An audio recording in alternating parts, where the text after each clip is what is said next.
of the United Nations, members of the press, ladies and gentlemen. The EU election observation mission is here at the invitation of the IEBC and, most importantly, at the service of the Kenyan people. The following covers a few points from the preliminary statement of our mission's findings and my observations, while we are very mindful that the electoral process is still ongoing.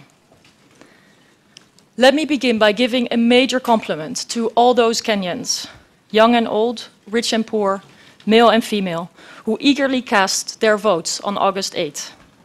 The endless lines of people standing, queuing to enjoy their democratic right has moved many of us.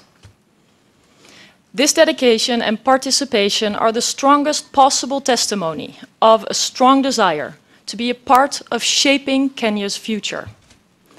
I hope the leaders elected will appreciate the weight of the mandate they were given to serve the public. These elections required efforts by so many, from the IEBC that worked around the clock to organize and deliver, to civil society monitoring diligently, or the eminent religious leaders facilitating the building of peace and the prevention of conflict, step by step, prayer by prayer. Kenyans seem determined to overcome scars from the past and to shape a more common democratic future. This democratic spirit and respect for the rule of law should continue as the forms reflecting the votes cast continue to come in. Soon all the names of those who win and those who will be disappointed will be known. It is a sign of leadership and public service too, to be able to congratulate your opponent with grace, as a normal and important part of democracy. And should there be a need to challenge any of the proceedings and outcomes, petitions through the courts are the avenue to take. The Chief Justice and many in the judiciary have trained and prepared to hear cases brought under the electoral law and the Constitution. Certainly, when violence is used, all Kenyans lose. It is a responsibility of each and every Kenyan to remain calm and show restraint. But the security forces in particular must convincingly show even-handedness to all in providing security where that is needed. In these elections, almost 5 million young Kenyans had the opportunity to vote for the first time. The risk that they become apathetic is real. Of course, the stake young Kenyans should have in the future of their country is enormous. But when they see elections and campaigning reduced to bills exchanging hands between the wealthy few and the many, many poor, let us reflect on the message that that sends. I believe democracy is too valuable to be defined by such transactions. The campaign leading to August 8th elections was intense and at times controversial. Strong and even hateful words were used, and identity politics seemed to benefit some, but damaged many. With the 2010 Constitution, more inclusiveness and public participation are foreseen. Additionally, devolution promises a more proportionate balance between majorities and minorities. It also seeks the inclusion of 1/3 women in public office. Now, these elections saw a number of women vying for office, but they told us that they often felt pushed back and even experienced intimidation. That is unacceptable. And unfortunately, it will be practically impossible for the constitutionally mandated percentage to be met in this election. As a female politician myself, I can share that the road is uphill everywhere in the world, but that there is progress. Generally, mistrust of the other is an ongoing challenge in Kenya.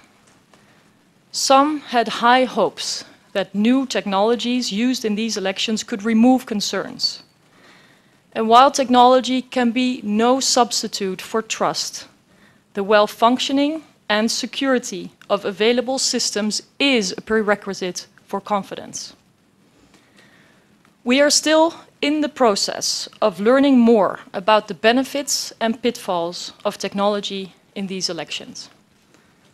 I believe this should be an ongoing topic for discussion, need for proper scrutiny, including of private companies trusted with organizing and servicing elections.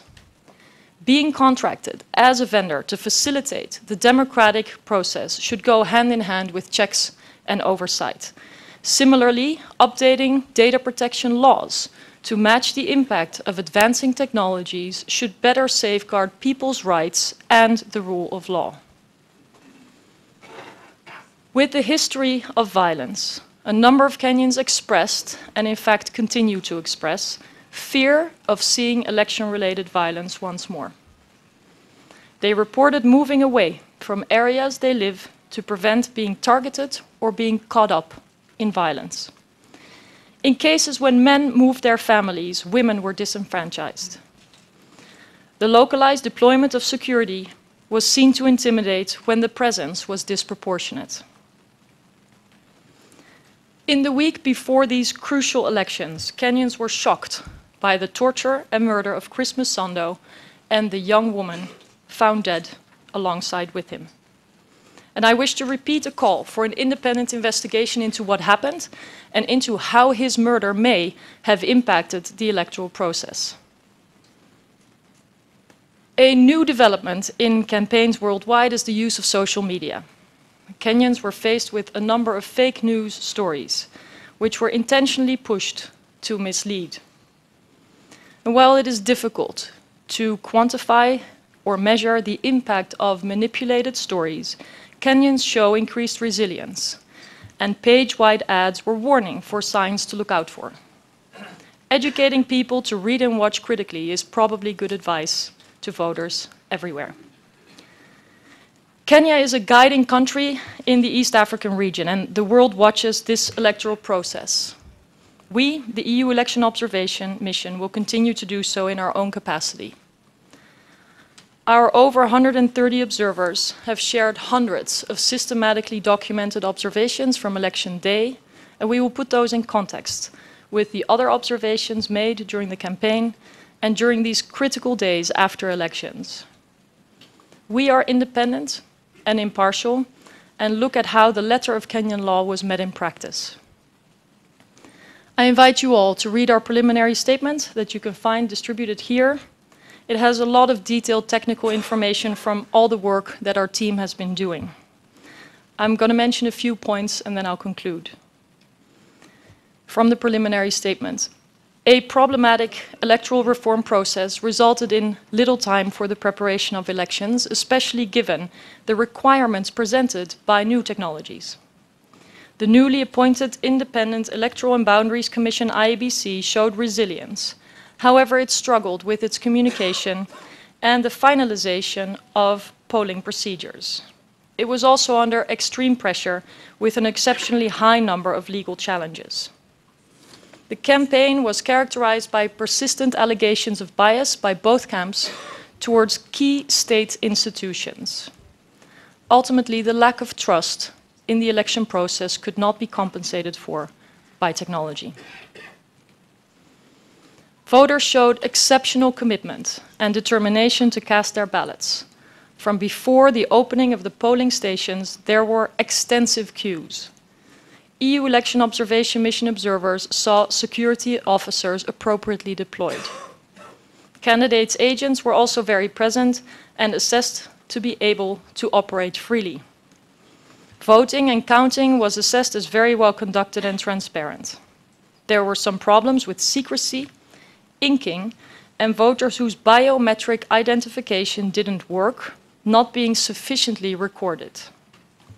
Voting was consistently well assessed by the EU Election Observation Mission observers in Jubilee and NASA strongholds, as well as in swing constituencies, with no signs of centralized or localized manipulation. The EU Election Observation Mission's final assessment of the elections will also consider the conduct of the tallying and petitions processes.